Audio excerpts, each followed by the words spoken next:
this, well, what's it called? This is the What Now series. What to do when you don't know what to do. And this is the marriage edition. That's right. So we are going to talk about marriage. We're going to talk about relationships. We're going to talk about staying out of jail. It's a good thing. All those things. It makes when you're married. difficult when one person's in jail. Well, or that you put them there or whatever. So, Sure. We're going to do all that kind of stuff. Today, we're going to have a really honest, open conversation. We're going to get to everything we know how to get to. Again, marriage is a complex conversation. This is why we have people that have full-time jobs, just counseling people that are married. This is just a huge, huge thing. So what we want to do is hopefully ease some of the pain and the conflict that you might be having, as well as normalize some of the stuff that you might be going through, and maybe infuse a little bit of hope that says you're going to make it. Yeah, I promise right. you, this is not fatal. So that's our goal today. Yeah, that's great. I love it. Awesome. So I want to welcome a few of you here today. I see Serena's here, as well as Jennifer and Sylvia. I'm so glad you guys tuned in. It looks like we have San Diego and the UK is here, as well as West Coasters. So many of you, make sure you type in the comment box where you're tuning in from, so we can see you. And yes, it has started. Michelle, we're so glad you're here. We are just about to get started. I just want to give everybody a few minutes to jump on before we jump into content. Yeah. Totally. So how are you doing this morning? I'm doing great. Are you nervous at all? Here. I'm terrified. Well, I'm going to be sharing a ton of things about you, so you should get a little nervous. You know what? Actually, I just realized I have to go. No, this is the thing. This is marriage, right? It's working through lots of stuff, and some of that stuff is fun and exciting and new, and some of it's painful and surprising, and devastating, and all the things. Yeah. Guys, if you're going to jump in, we're going to share for about 20 minutes on just content and things we want you to think about. And then we're going to take the next 25 minutes and answer your questions. A lot of you typed in questions that we're going to get to, as well as we have a couple live viewers that are going to jump on with us. Yeah. And we're going to answer their questions in a live. So there's a lot going on. My suggestion is you get your phone charger, you plug that phone in, because how many of you know it's usually at the moment when you're like, I want to hear this answer, and then it's like, boop, boop, and it dies. So make sure you plug your stuff in, grab your cup of coffee, lock your door if you need to, if you have children at the house, and make sure that you just get ready, because we're going to jump in. And I hope this is helpful to you. Now, one of the reasons we decided to do something like this was because it feels like we're all in this weird space of, okay, what now? Like, after all this is happening, like, what now? What do I do when I don't know what to do? And I don't know about you, but one of the key places that I felt like we've had our highest success and our lowest lows during quarantine and the stay-at-home order has been in marriage. And I just kind of want to walk you through it for a minute. Now, Ben and I have been married for almost 15 years. Almost 15 years. And I cannot wait to get my brand new wedding ring on my 15th year. It's going to be amazing. It's going to be great. So excited. Hint. So anyway, we've been married for 15 years. I'm an identical twin, which means I'm a mirror twin, left-handed. I'm not attracted to your sister. No. Well, just letting you know. We don't really know that, do we? I'm left-handed. She's right-handed. 10% of identical twins are mirror twins. So I was in the womb with somebody. I grew up in the same room with my sister. I shared my first car with my sister, my first bank account, and I lived with her until I was like 23 years old. Mm-hmm. So I always call it my first marriage, was like my twin marriage. And then I married Ben, and that was so different for me. And I want to say I was in a church culture which was like, hey, save yourself, marry a godly guy, and it's all going to be awesome. Like, that was kind of what was sold to us, was like, maybe you should court them, not even hold hands or kiss, which we did, but some people had even that messaging. And it was like, if you just love each other and love God, it's all going to work out. And I came from a home where my mom had been married before and lost her husband. Mm-hmm. My dad had live-in girlfriends. And so they kind of came out of these really broken relationships. And so their warning was, just date the one you're going to marry and save as much as you can for marriage, and marriage is going to be great.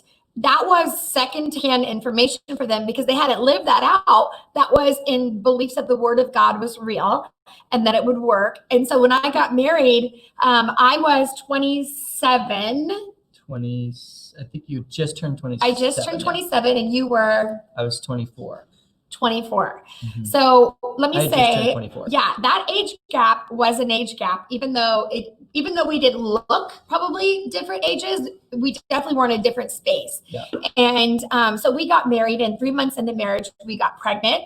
And then 9 months into marriage, we got pregnant. And then 17 months later, we got pregnant. And then 9 months later, we got pregnant. And within the first 5 years of marriage, we had 4 babies and a brand new marriage. Yeah. Which was horrible. It was awesome, but it was horrible. And part of the reasons it was so tough was that Ben and I were really struggling in our marriage. Now, it doesn't mean, and I guess you guys know this, when you're struggling in your marriage, it doesn't mean that every day is horrible. It just means that your highs are high and your lows are really low. And there's a point where you struggle so bad that you feel defeated and you feel fatigued and you feel like you just can't work on it anymore.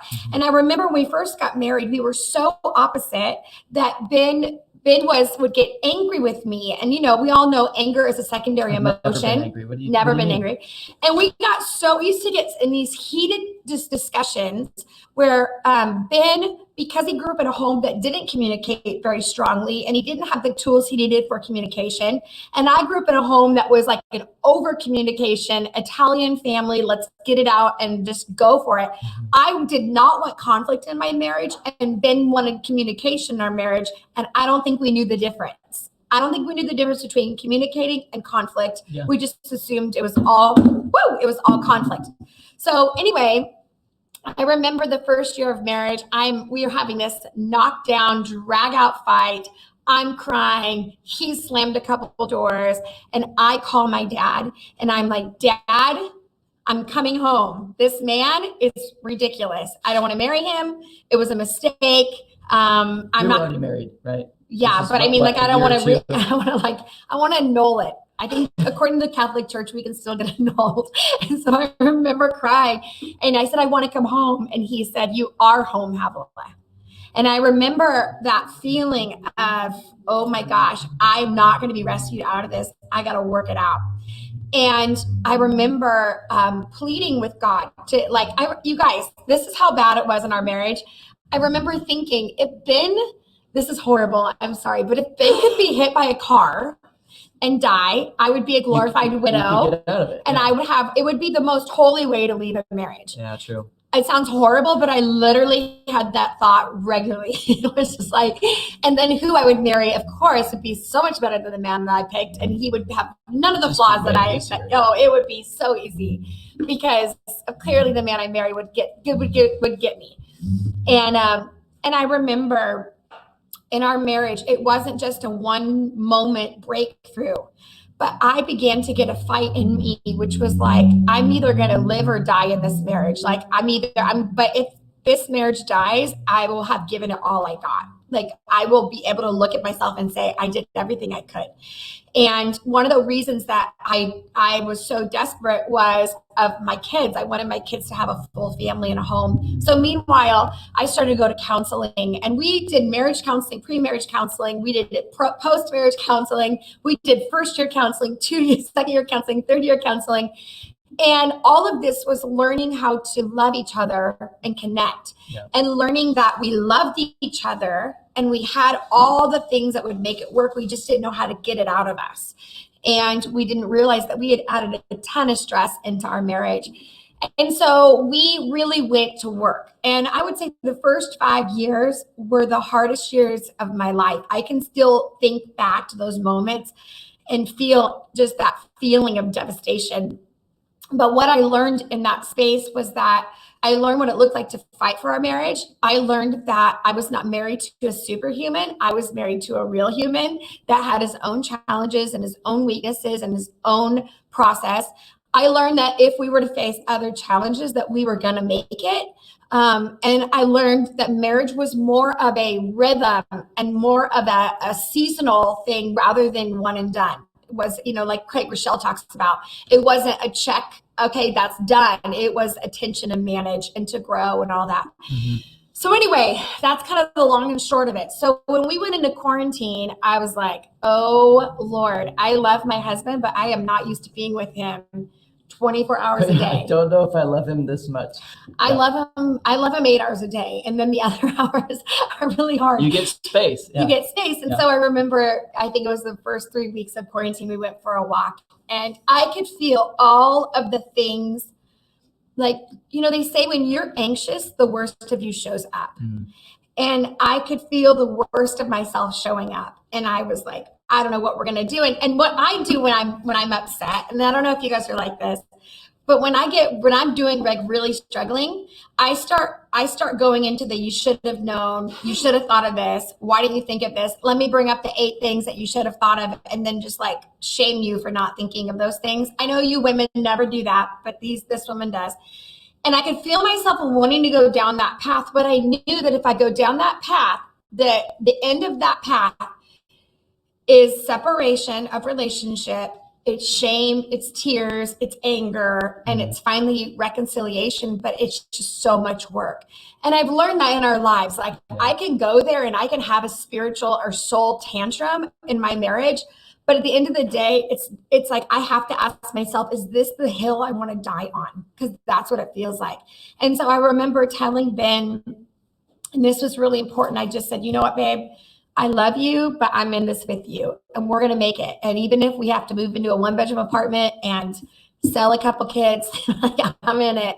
I love you. I'm with you. And it's that moment of me saying that is not in a good moment. That comes from over a decade of making those choices to say, I'm with you, I love you, and I don't expect perfection. So I just want to kind of bring it into the normal sphere. We are healthy, I promise you. We have a counselor. We walk through things. I think we're healthier than we've ever been in our marriage, but it doesn't mean that these things don't come up. So I know you're going to share for a minute. So tell me how it's been for you in quarantine and how amazing I've been to you and for you. It's been incredible. It's really been you. a breeze. It's really just been a breeze. I don't know how much to say. Right? No, I think, I think it's interesting. I think, thankfully, we both have, it's taken both of us really to actually be willing to show up and do the work and confront the things in ourselves, and stick with each other through those painful times of like, oh, I don't like how you're showing up right now, or you don't like how I'm showing up, but I'm still going to stay in the fight and believe the best that you have many, many times and still continue to believe the best that I am capable of showing up. You are. And so I think, looking back to those earlier years, definitely it was an awakening for me in terms of just the two becoming together as one. And that I always said, right, the two shall become one, and I thought it was going to be me. Yeah, right. You thought, it's going to be, which one is it going to become, her or me? But no, it really is a blending, and that blending doesn't just happen, because you signed a piece of paper and you committed to be together. That's and right. So I think that, I do remember those days of just buttons being pushed that had never been pushed before, and me being confronted internally with, wow, like, as a man, how am I going to show up right now? Or feeling insecure, dealing with having a lot of insecurity come up that I had never really realized I had. So it was forcing me to confront things like that. Anger, was kind of a default reaction. And it's, so I think those are things that, are ongoing. Like you said, it's this ongoing tension to manage. It's not like, oh, now all of a sudden the dots have connected and I'll never respond angry again, or I'll never have a moment of insecurity again. Right. But these, I think, at least for me, some of the key factors that I'm having to be aware of and manage on a regular basis so that I can show up in a healthy way, in a strong way, in a way that's going to be protective and be safe for you, while also, being okay with myself making mistakes and not expecting perfection. So true. So quarantine, I think, has been interesting for sure. I think we both appreciate having alone time, having space. I think there is some truth to the absence makes the heart grow fonder, and just even moments of like, whether it's hours of the day or like, going to work, going to, out of the house. We had to, kind of help each other out with their like, hey, maybe you just go out for a few hours, or I'll take the kids out and give you some space. I think that has been a unique experience. I mean, it's nobody's been here before. So I think the one thing that helped, I guess, is maybe realizing that we're kind of all here. We're kind of all going through this. It's not just, oh my gosh, I feel so alone. It's kind of where, whatever, you've had all those hashtags, right? Alone together, whatever. But like, I think that's been helpful to at least, keep awareness of. But yeah, I was going to say, I think at the core of who we are, we believe that anything of value is worth fighting for. And the fact that you're fighting for something doesn't mean that it's broken or wrong. It actually means that you're forging something that's never been there before. And I think the two becoming one is forging a new identity on the earth as the shape of what Christ has. And that is very difficult. So that's one thing I think that you and I have really tried to focus in on, is like, this is so tough, but I'd rather it be tough and with you than easy without you. And that has been a really, I think, eye-opening thing. I think another thing that's been very significant for you and I is that the marriage we thought we got is dead. Like the marriage that we married each other, and the idea of marriage and the idea of what it would feel like and the idea of what a family would be, to me at least, that's gone. Like that idea is like way over here. That isn't what it is. What it is something so much more valuable to me, because it's not a picture that I'm trying to create. It's an actual like purpose that I've lived out and fought for. And anytime I feel like there's any kind of grief or sadness or anxiety or whatever it is, I have to ask myself, Havilah, are you fighting for the picture of what you thought it would be like? Are you actually living in the moment and honoring what God's given you? And to me, for me personally, that's where the rubber meets the road. When I get caught in the picture of what I think it should be, then he is not enough. He is not smart enough, bright enough, happy enough, whatever it is. And I think it's the same. I don't know if it's for a man, but for me, it's when I actually am like, okay, what is success? I have a man that loves the Lord. I have a man that works hard for me. I have a man that is willing to learn. I have a man that's willing to show up for my kids. These things are profound. And I think in our world, we just get our values all mixed up, and we are like, what's valuable is that he makes this, drives this, looks like this, acts like this.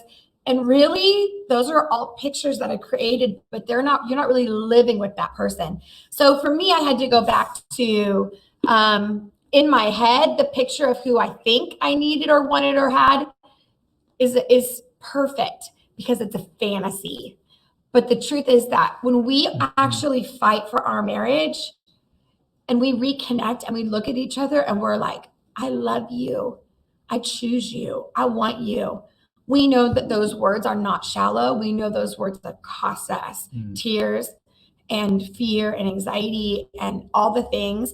And you know what? No one can take that from us, because we have that.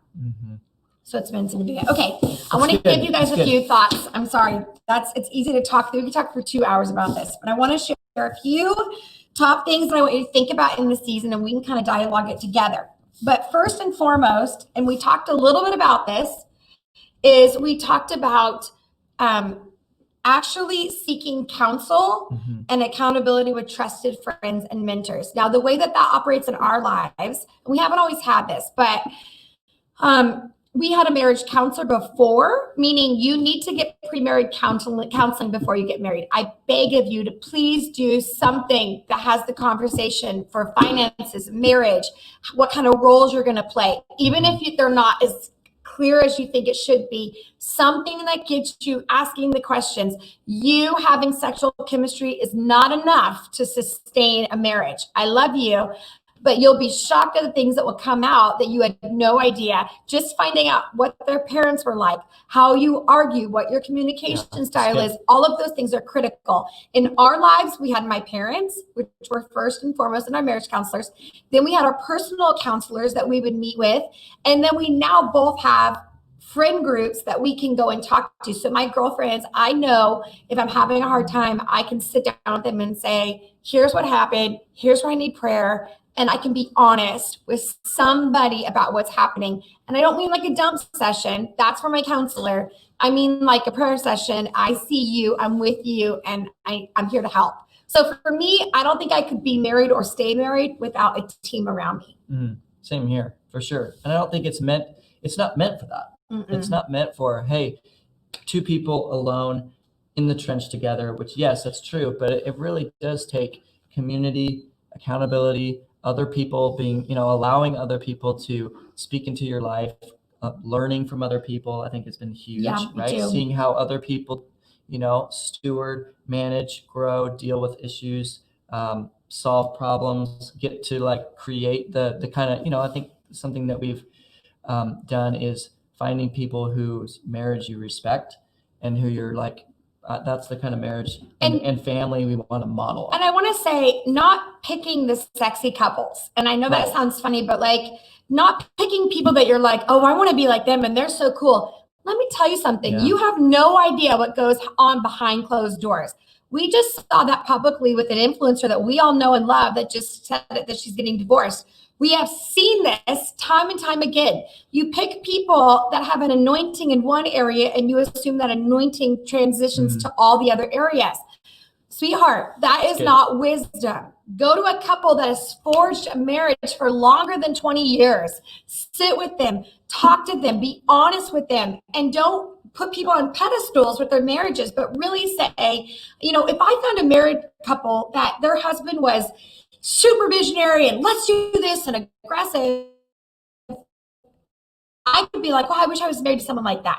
But if I marry somebody, or if I talk to somebody whose husband is faithful, consistent, techie, has a wife that's a little more aggressive and, all these, then I would feel more like I could see myself and their tools were going to help me rather than me being discouraged that we're nothing like them. Yeah, that's good. That's a great point. So that's, okay, number 2. So that's seek counsel and accountability from a trusted friend. Protect intimacy and connection. That's good. What does that mean to you?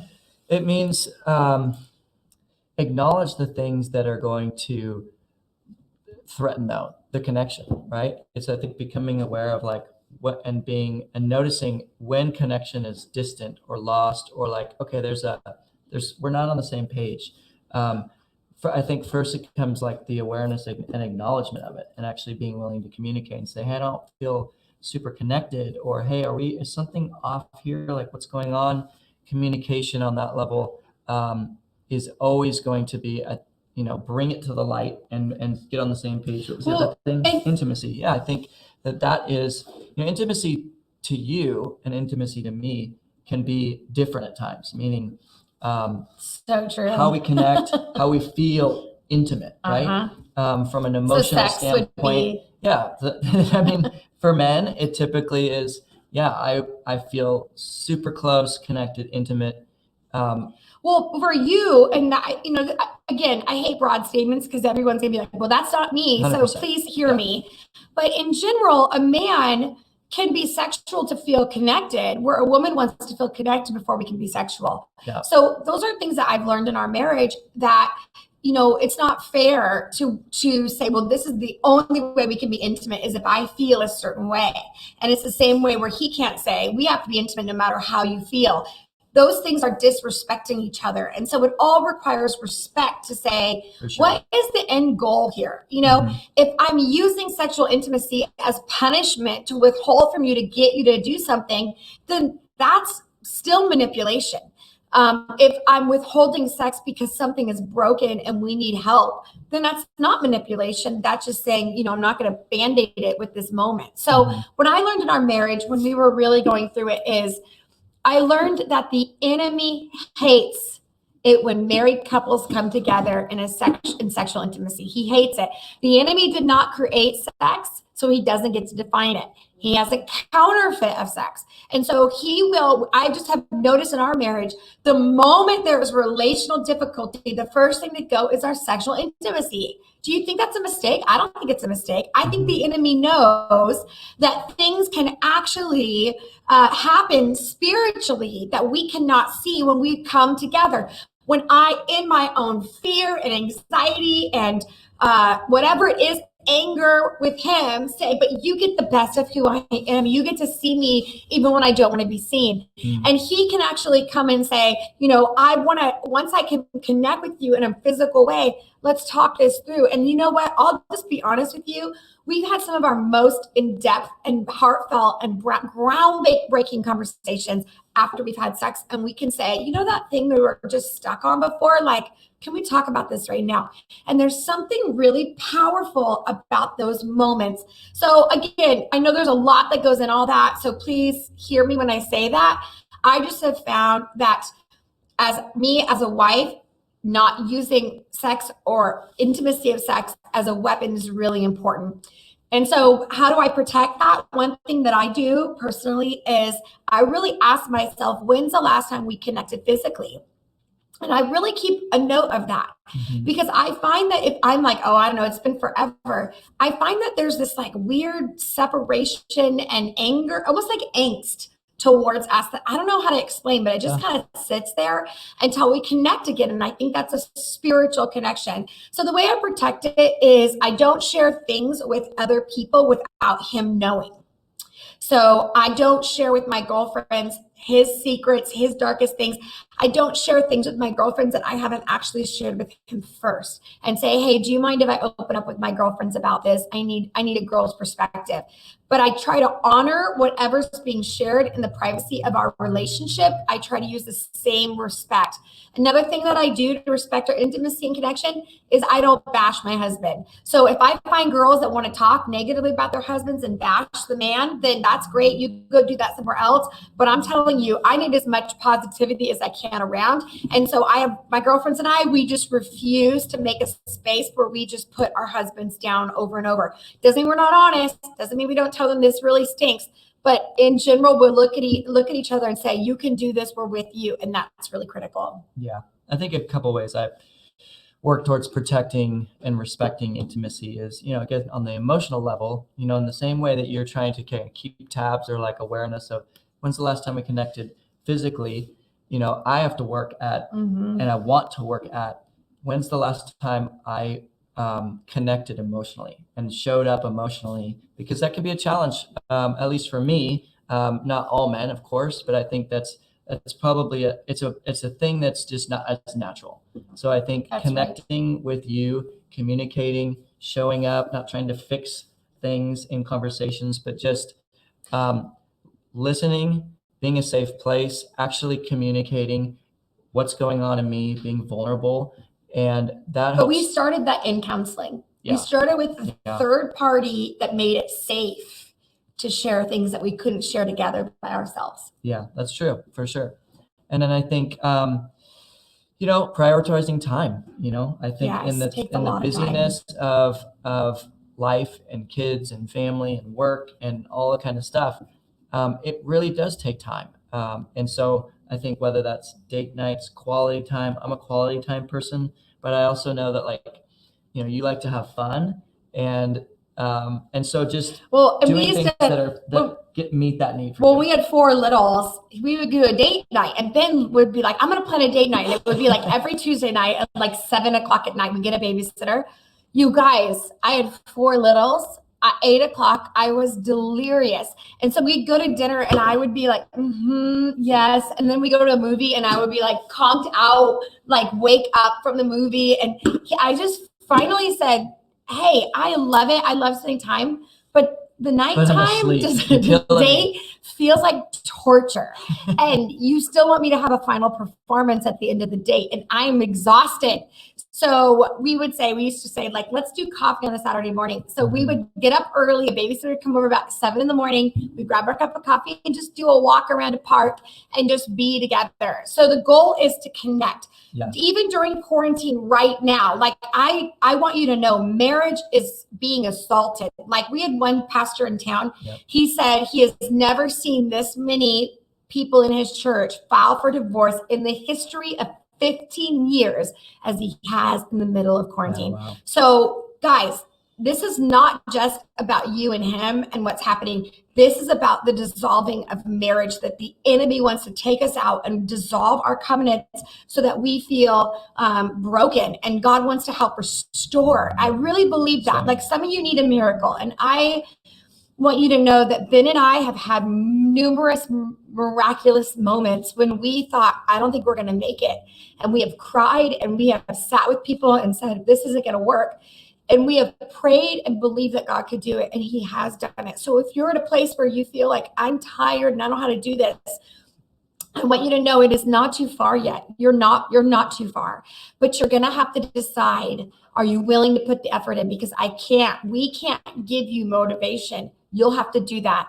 And if you're hopeless about your marriage, you have to look to the hope giver, not to more books and more content and more people. Sure. You need to look into the eyes of the hope giver that says, I'm here, I can help you. And whatever that decision might be later, at this point, at least you were full of hope while you made that decision. That's right. That's so good. Okay, sorry. Number 3. So protect intimacy and connection. Number 3, take ownership and work on yourself. That's good. This was like mind-blowing when I finally got this. It took me about 5 years, probably our 5th year. Actually, our 5th year. I think so. I had postpartum depression with 3 different kids clinically, and I sat with a counselor, and she began to talk to me about personal responsibility. How I choose to respond says everything about me, and how you choose to respond says everything about you. I am not powerful enough to go inside of you and choose these feelings, choose these attitudes, choose your choices. Any part of me that thinks I'm powerful enough to make you happy, you excited, you at peace with me, that's a delusion, and it's not right. I have to take care of myself. And I don't mean in a selfish, get away from me, but I mean in a, listen, abundant life has to happen here. It doesn't happen here. It happens here. And then I bring that to the table. And I believe that you can live the abundant life without anybody else participating. And boy, have we learned that lesson. True. No, I think that, the reality is it's like you hear it all the time, right? You can't change your spouse, right? I know, like, even though we try. As much as we try and we try to, convince them or think like, okay, well, it'll all change when you get married and it's going to just work out. Like it doesn't work out. I'll just hint, I'll drop hints. And it has to go back to what you said about like this expectation of what we think marriage is going to be like. And it really is a process of humility. It is. It is. To where that we get to choose to like partner with or cooperate with, right? Because I can choose to be humble and actually say, okay, how am I going to contribute to this marriage? And it's not just, well, they need to change or she needs to do something different or I don't like the way that happens. But it actually comes back to how am I going to become a better person to benefit you and make the marriage as strong as it possibly can be. Well, and I have to give you like such deep affirmation because you have worked your butt off to become that. And when we first got married, it was really hard for you because it felt like every time I would try to separate and steward my own story, you would feel abandoned and you would be like, where are you going? And I need you here. And I would look at you sometimes in anger and be like, you're on your own. I got to do that. I got to do me. And it wasn't even that I was trying to abandon you. I was trying to find myself so that I wasn't so dependent. I was so codependent on my sister and my family, and I was codependent on Ben. I needed to get back to me being an individual and have autonomy. And I just saw you make a decision. And I think it was after about 2 years of counseling.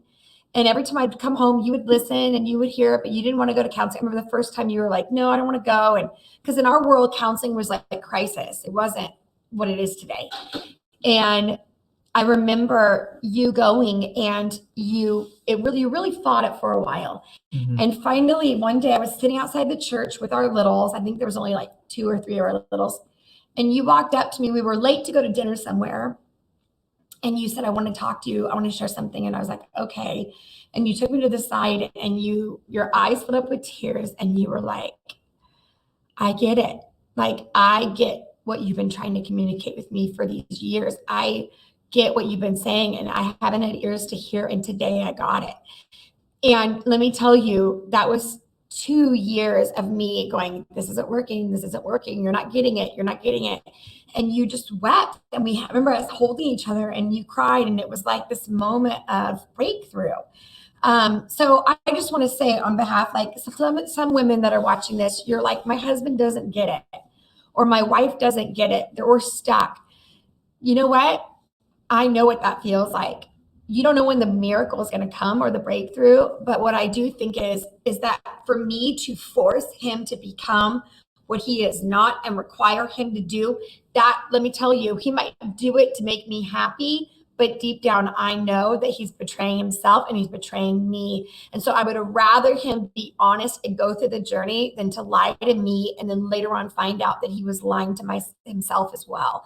So those are things that we really went through. And we've had many of those moments. Yeah, for sure. Many of those moments. Definitely. And I've cried and said the same things about times when you've said. Yeah, absolutely. I think for men and for me, I think I'll just speak to like the resistance to counseling or the resistance to it's fear and shame. I was afraid because I didn't know what to do and I didn't know how to make it better. But then and ashamed because I didn't, right? Like I should know how to, maybe some of it's maybe my personality. Like I should know how to do this, or I've been married X amount of time now and I should be. I'm going to say X amount of times. I was like, wait, how many times have you been married? I've been married like 3. We've been married for 3 years. I should know how to do this, or I should be further along than this, or and maybe the shame of I'm failing and I don't know what to do. And as a man, failing and not measuring up is a hard thing. And so I think coming to terms with, you know what? Hey, I can either feel shame and afraid and still do nothing. Or I can feel shame and afraid. But in that fear, shame and fear comes in anger directed towards me. Yeah, for sure. And towards yourself. And yeah, especially. I mean, you guys, that right there, that's so much work. Like for him to share those things, you guys have to understand this isn't like, this is how he came out. Like this is tons and tons of work. Almost 15 years later. 15 years. And I still have a lot of, life is that process, right? And it's like, man, we've never been where we are now. So there's new challenges we're facing with, okay, our kids are almost teenagers, a couple of them. And so it's just, there's a lot of new things where it's not this, again, these moments of breakthrough and clarity are to move us forward so that we remember that, so that we can say, okay, now for this new challenge, how do we get the breakthrough and find the clarity? And would have taken us out. I mean, whatever, 7 years ago, we hit the same kind of roadblock. It was hard. And now this time we're like making it. It's a little easier. It's not so intense. True. So, okay. True. I'm sorry. We are taking so much time. I know, okay. We're going... Number 4, create and share a common vision for marriage in the season you're in. So one thing that Ben and I would definitely say that we connect with is we love being parents. And I remember one of our friends before we got married, Marcus and Rachel, we sat down with them and we talked to them about when we should have kids. And they said, well, you don't have to wait, because the truth is when you have a child, it gives you both something to work on together. Now, granted, they were young, we were young. I would preface it a little differently now. I would say you need to be at peace in your relationship before you have kids, or at least try to be at some kind of peace in your relationship before you have kids. Sure. But I would say having kids in that factor, if we didn't have kids and we were in the thick of the marriage stuff, it would have felt easier to exit stage left. But because we had children, it was like, no, we're going to fight for this. And it was the glue that stuck us together in some ways, but are not the glue that keeps us together. Yeah, definitely. I think common vision is super important. I mean, those are I think the core pillars, right? I think because we're very opposites in terms of how we see we're life, not. how we, even things that we're, like gifts and skills and whatever. But I think that our common vision, which is we want we want to have and lead a godly relationship and family. And so whatever it takes, like that's what we're committed to. Another common vision would be I think a Christ-centered life has been very important to us. That's why if you Absolutely. can marry somebody who is a believer, it's very important. It doesn't mean that them being a believer X's out everything else in their life. But I'm saying if you can at least have somebody who knows God and loves God, you will be saved. You'll be spared a lot of pain that can happen when you're trying to get your spouse on the same page as believing in God. 100%. So I think, sorry. I would say parenting, and I would say we major on the things we agree with, and we minor on the things we don't. So him and I are like, our kids need to participate in our house. We both are like, yeah, high five.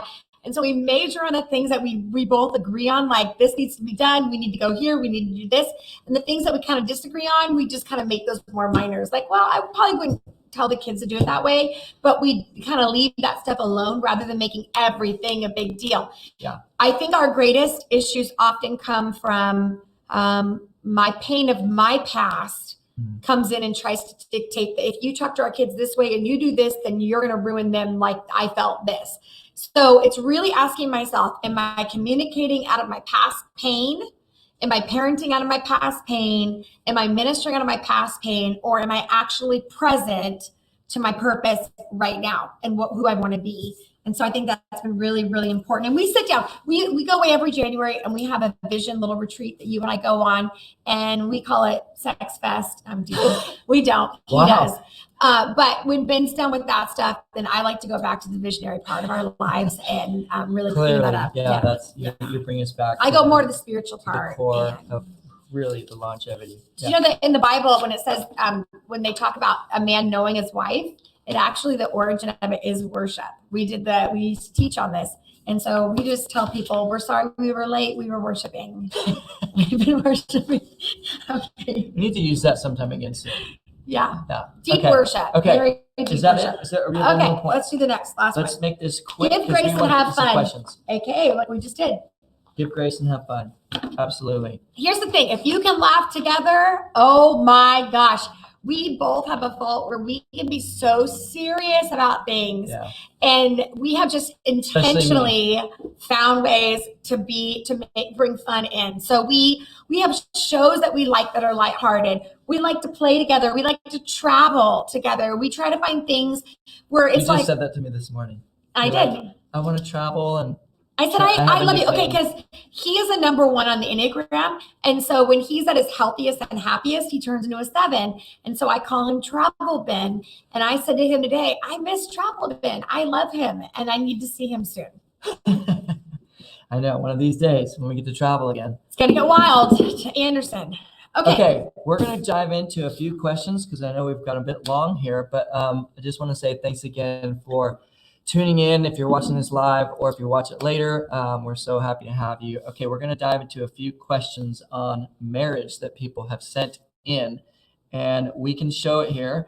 So here's the first question. You're going to see it on the screen. What is a general rule of thumb when it comes to confronting versus when to just pray for your husband when a behavior is affecting your connection? When is a general rule of when to confront versus just pray? Meaning like when to bring it up, yeah. When to like. I think it's an interesting word choice that you use the word confront. True. I think that's an interesting word choice. I think anytime you're going into confront, you're looking for conflict. If you're going into communicate, that's different. So if I'm coming to confront him, that means I'm ready, like, let's get into this. But if I'm willing to communicate, I want to communicate. And communication means communicating in a way that somebody else can hear. And so for me, I usually will share something once, maybe twice. And then I just ask God. I'm like, God, help this, help him. Yeah. I remember one time we were in a big conflict and I was so hopeless. Like we had gone around and around and around and around, and I had it from every angle, and you had it from every angle. And I remember going up to our bedroom and just crying and saying, God, what do you want me to do about him? Like I feel sad and devastated, and I don't know what to do. And he said, I want you to pray for your husband. And I was like, okay. So I just began to walk around my room and just declare, Lord, I thank you for the purpose that you have for Ben's life. I thank you that you love Ben. I thank you that you made him just the way he is. And I spent about 10 minutes doing that. And I'll tell you what, when I walked out of that room, I felt hope for him and a love for him that I did not have when I walked in there. And it didn't really matter what the resolve was at that moment. What mattered is that my heart was that he's my brother first. He's my best. We say this a lot to each other. You're my best friend. We say that not because I don't have other girlfriends, but we say it because we want to remind each other that like we're friends first. Mm-hmm. Totally. And we're on each other's team. And I think I agree with you with the like confronting part. I think for a man, coming in with a way that a man can hear it is gonna, and that takes time. But yeah, if it's come in more of an aggressive way and like, hey, this is bothering me and this needs to change out of a frustration versus hey, I really need connection with you and this is like my deepest desire, and it feels like this area is just makes it hard for me to feel connected to you. Like that to me is a way I can hear it. And so I would just, I guess timing is everything, right? And so one thing I'd recommend is if somebody like a guy, if he's better at you writing a letter and you leaving a letter on his bed at night where you can communicate your heart without you just going around and around and around, figure out ways where you can communicate where the other person can hear. I know for Ben and I, timing is everything. And one of the things that happens when I travel is off ramping and on ramping is our worst times. Like when I'm leaving to exit on a trip and he's going to have all 4 kids and I'm packing and anxious about all that stuff, we can get into an argument really fast because it's like, I need this to get resolved now and let's get it out. And it can be, or when I come home and he's been in charge and running everything, and then I come in and I want to be the good parent and the happy parent, and I'm handing out candy and I'm frolicking with the kids, and he's like, it's bedtime, they haven't done this. And so I find that if you can figure out rhythms for on-ramping and off-ramping, that's been really critical for us. Yeah, no, that's great. Okay, I want to get to a few more questions. Yes. So we'll keep going. Okay, here's the next question. What is your advice for someone who is not only dealing with the pain of divorce, but the pain of the severed relationships because of it, while still having to be around them in community and minister? Well, that's a big question. Again, I don't know your whole story, so I want to, preface it with that. I don't know if your spouse was in the community as well. I don't know if there was a moral failure or if there was just kind of a, we're done. I don't know if there's children. I don't know if there's family. So again, I think one thing that I recommend with all divorce, and again, there's a reason why God says, I hate divorce, because divorce is not simple. It's complex. It's a severing of a family. And so divorce is very serious. Whether it was the right thing or the wrong thing is really secondary to what divorce does to somebody. Mm-hmm. And so my suggestion with any of this is that we treat divorce as a one-on-one, like a personal moment, relationship by relationship, not a sweeping statement. So my suggestion with divorce is that we look at that individual. If we don't know them, then we don't have a right to decide whether it was the right thing or not. If we know them, then we can ask ourselves, did we do all we could to help them succeed in the marriage? Whether it was support or prayer or whatever. When a marriage dissolves, it is painful, not just for you as the person who's going through it, but guys, divorce is painful for everybody. I've had many friends go through divorce, and it is so painful to be around them because you don't know, where does your loyalty go? Was I friends with the guy first? Was I friends with the girl first? It's awkward with them being in the same room together. You're trying to interact with them. You don't know what maybe the real story was. I would just say, mostly I want you to get somebody in your corner, like a counselor, who can help champion you in the path of healing. And then what I would also say is to give yourself grace to walk through it. And whatever grace you extend to yourself in the midst of this, you'll extend to others in the same space. So it's not going to be the same for everybody right now. So you are going to have to redefine what it's like to be divorced in the situation. And so give other people grace too. They've never been here before. They don't know how to treat you. Divorce can represent pain from somebody who lost their parents through divorce. So just understand that it is a very painful experience and not everybody knows how to do it right. Yeah, no, that's true.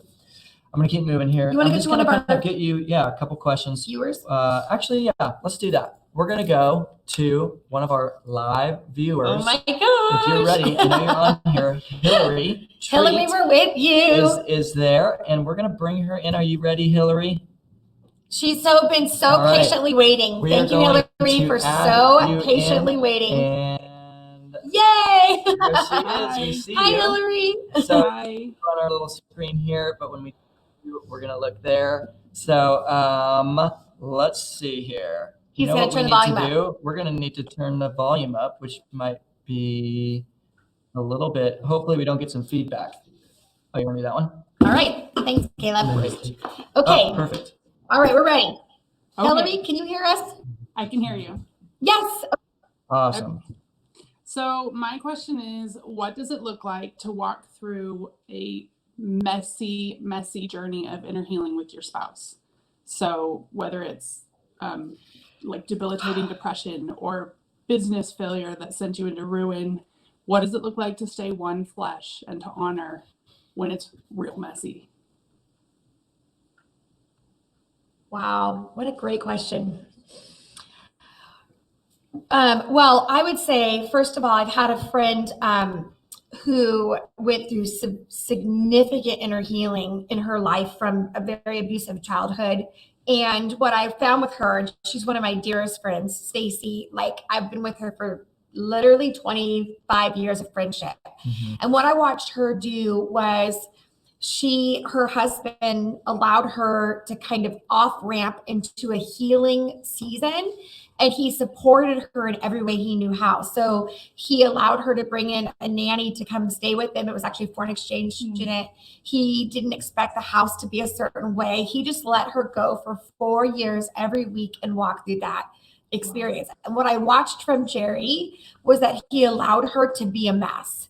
And I think that that's one of the critical parts of this season. I know when I went through postpartum 3 times and had to go to counseling every single week and be on medication and feel like I could talk about Havilah in third person, I think one of the biggest things was that Ben let me be a mess. He let me go through the process.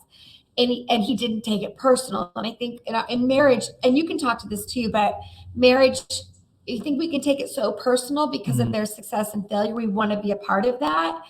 But for me, I think you let me be a mess. And I think that was really, really important because if you didn't, then my anger and blame went to him rather than the focus of healing that I needed. Yeah, and I think it comes down to realizing and acknowledging and actually supporting that this is going to be for the benefit of the marriage and first and foremost the benefit of the other person. So I think the seasons where we've kind of had to work on each other, like you working on yourself, me working on myself, and then like we've had moments where we're just it's a mess and we're fighting for each other. That it's having that long term, like this is for so that they can be a better person, so that they can be all God's created them to be and require. They need the time and the just it's healing is a hard, messy process, but ultimately it's going to lead to them being stronger and better in who God's called them to be as a person, but also in the marriage. And the Bible, not the Bible, our vows usually say in sickness and in health. And I think the sickness part is and we were talking about this a little bit, Hillary, but that idea that you're first my brother and then you are my spouse. I think when it comes to moments that are devastating, whether it's financial or relationally or whatever, we want them to succeed and feel connected because they are valuable and they're a human being. Mhm. And I want them to feel this way because I am not just his wife, but because I want him to know he is valuable as a human being and he deserves that value and honor for being alive. And I want to give him that. Mhm. And then I think, honestly, one of the main things for us was we had to admit when we were over our heads. Mhm. And I think that's really difficult for as a spouse to say, I'm over my head. I don't know what to do here. Mm. And I don't know how to help you. And to be willing to also look at your spouse, which is what I had to do, and say, I'm getting help whether you think I should or not. Mhm. And that felt aggressive. And even at the time, I remember having kind of a showdown in a sense internally of like, but I knew like if I don't get help, I'm gonna die here. And I think there's a part when the second time came around of postpartum and he said to me, are you sure you need to get help? Don't you know what to do? I remember thinking, I'm either going to bow down to shame that I need help again, and I'm going to curl up in this ball of just depression, or I'm going to go get help. And I think there's a point when we personally have to know we're over our head.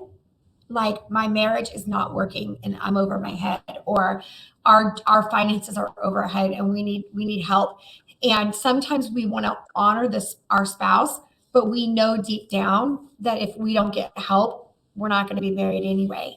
And so you really have to know when you're over your head and to get the right people.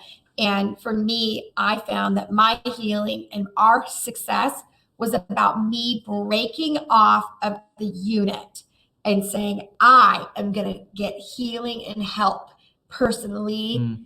And if we make it, then we make it. But I'm going to do this because I have to, I'm going to die here. And anybody who's watching this today, if you're in that space, I would just ask you the question, why are you waiting for them to participate? Why are you thinking, well, they're depressed. They need help. I need to get them a counselor. You are thinking of the wrong person. Even if they're in crisis, you need counseling on how to be with somebody who is in crisis. And so really humbling yourself. And I'm not saying this about you, Hillary. I don't know where this connects to, but I remember I was sitting with my girlfriends a couple of years ago, and they were talking about getting counseling with their spouses. And you know what all three of them said out of the six of us? They said, I'm trying to get my spouse to go to counseling. What did you do? And I remember saying, oh, well, just find a way, like, call a coach. And when I got home, I told Ben, and Ben goes, well, did you tell them to go to counseling? Because that's what you did for 2 years before I ever walked through the door. Mhm. And I didn't even think about it. And so I think for many of us right now, the distraction of the marriage issue is I need my spouse to show up. No, you don't. You do not need your spouse to show up yet. You have to show up. And there's a bit of a superiority and a spiritualization that we do that makes us feel better than the other person. And we kind of get into a help mode where it's like, you go get help. And you know what that does for us? That affirms that we are still the good person. We're still the healthy spouse. We're still the believing spouse. Really good. And that is a false sense of humility. And it's actually a sense of manipulation. Manipulation is you go get help so that I can get better. And that is wrong. And we have to humble ourselves and say, no, I'm going to go get help and the counsel I need, even if they never walk through a counseling place or get the help they need or read the books. I'm going to be the woman I want to be because that's who I am. Yeah, that's great. So that's a big answer, but that's what I would say. That's awesome. Hillary, does that resonate with you? Yeah, it does. It's actually quite profound. That was good. Good. Awesome. Hillary, thanks Hillary, for being patient. thank you so much for joining us and sticking with us. And we are going to, do you want to jump to another Sure. live person? Sure. Bye, Hillary. Let's hear. We're going to wait? Okay. Let's go to the next We're going to wait. question. We're going to go to the next question in Can I just give this to 1 him? second.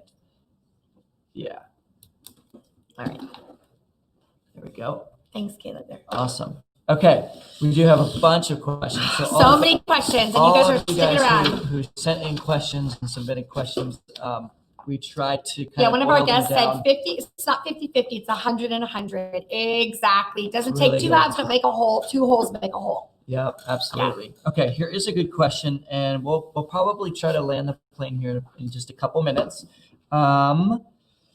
Exactly. Jennifer says we influence them when we choose our healing. Yes. And it doesn't matter if they ever do that. I didn't get healing so that he would do it too. And that was the motivation. That's good. That's good. Okay, how much longer do we want to go Yeah, here? we're good. We got Okay. let's do 5 more minutes. We're at about an hour, so we did want to try to keep this to about an hour. So let's do one two more questions. 2 more questions. Okay, here is a question. How do I keep steady while my husband is dealing with major identity issues and grief over failures and losses? I think we just answered that.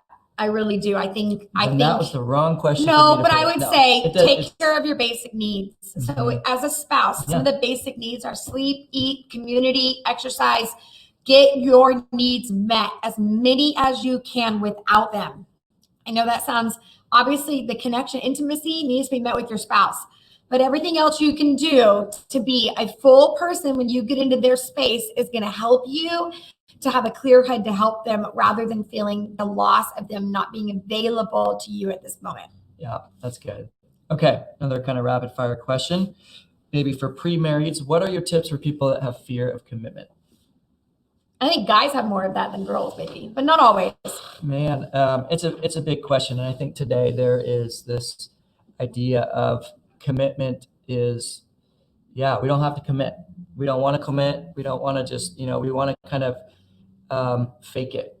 And I think commitment is, it really is. It's not as, it's hard, absolutely. But I think that people that have fear of commitment really have to ask a deeper question, which is, what do I want and what am I afraid of in terms of me showing up? That's And right. actually being, do I not feel capable? Do I not feel like I have what it takes? Do I feel like I haven't had a good example of what that commitment looks like? Again, so many marriages are failing, and maybe you grew up with a divorced family, and it hasn't been modeled to you of what true commitment really looks like. And I think that is important to ask. What's the deeper question of why am I not willing to show up? Is it maybe I'm nervous that is this the right person for me? Right. So, I think if all those. And don't you think when you know? Like, Yeah. I think sometimes fear of commitment is just stalling out till you can find the right one. Yeah. I think it's actually. Or till you think you might find the right one.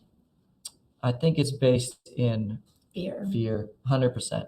So, and don't expect someone to make a commitment to you if they're getting everything for free. Yep. Like, I think this generation's classic at that. I'm going to give them everything. There's not going to be one thing. I'm going to treat them like a spouse. I'm going to give them everything a spouse gets. And then I want them to commit to me. Why? Why should they have to commit to you? You don't expect anything from them. You're making all their meals. You are, in their bed. You're doing everything. There's got to be certain things that you save so that there is a commitment and a marriage and a reason to be married. So, many times I see people want to be committed, but guys don't, at least the guys I'm around, don't really care about the wedding and the dress. That's not really what matters to them. So you got to give men a reason to pursue you and want to be with you. And when you're giving it all away, why would they want to do that? I just think there's got to be reasons for it. Totally. That's good. Okay, we are out of time, and we are going to, I think, land the plane there with questions, unless you see any on the chat that you want to jump on. So, okay. That was so good. That was really good. I feel like we could have 1,000 sessions on this. And this is just part one. We have obviously 2 more sessions to go. Tomorrow, if you're tuning in for all 3 days, which again, these will be available later to watch, but there is a measure of it's awesome to be on live. It's awesome to see you guys, have people on. Tomorrow's on finance. So Julie is going to be joining you. The 2 reasons people get divorced is relation, sex, and finance. Yeah, very true. And, obviously there's a lot going on right now with just in the world and finance and all that kind of stuff. Jobs, economy, it's a big deal. So we're going to talk about that. But we have this money that you can invest in. It's a foreign currency. We have a special offer at the end.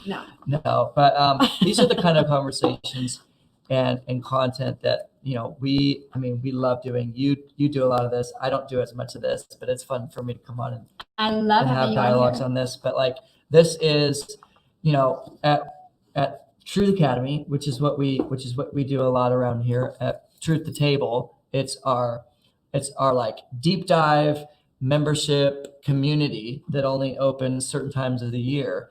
Like, these are the kinds of things, and I think this time in the last 3 months with quarantine and coronavirus and economy stuff, like how much it's felt like 6 months or a year has gone by since for sure. in the last 3 months, and so much like new things that we're facing that we've never really had to face before. At least it feels like, at least not all at once in such a condensed.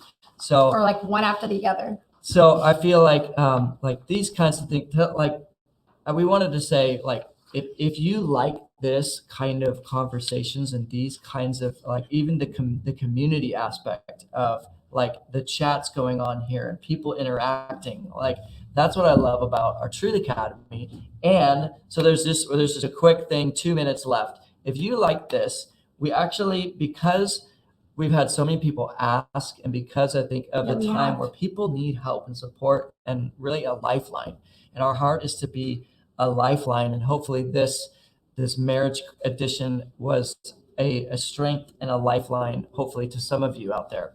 But that's really what the Truth Academy is.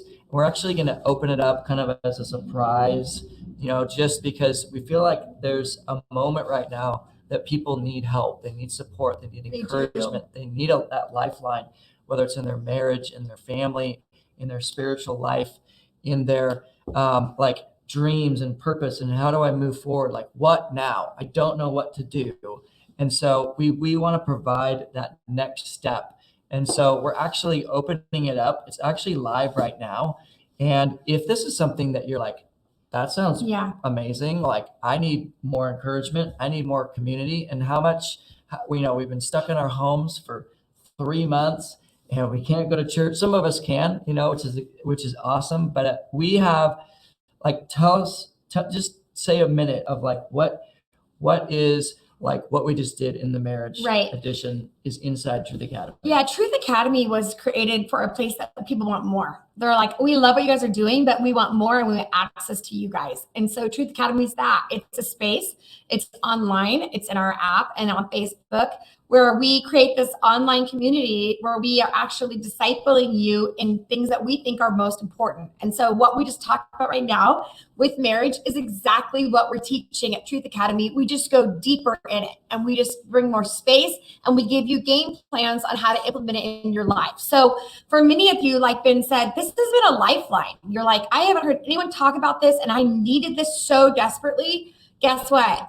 We know you do, because that's what we're hearing all the time. And so many of you have joined the wait list to Truth Academy that we realized, you know what, how can we wait until next year to open this when there are people that are in desperate need of this kind of community and connection? And so we at Truth the Table decided we're going to open it up for a very short window of time, because we don't want a bunch of people coming in and out all the time. We like it to kind of be intimate, and not like that it's small, but that we want it to be consistent.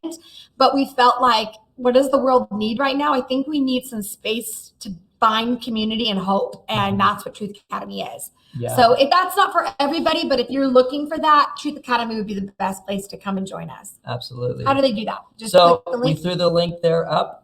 You can't click it, but it's just truththetable.com/academy. If that sounds like something that you're like, I need that. I'd want to jump into something like that, or I want to, grow or take that next step. Consider it. Yeah, check it out. So we are going to be going live again, same time tomorrow, same probably channel, a little shorter. We're going to get it right. We'll try to keep it to an hour, and Julie's going to be joining you to talk about finances. Nice, Julie. It's going to be awesome.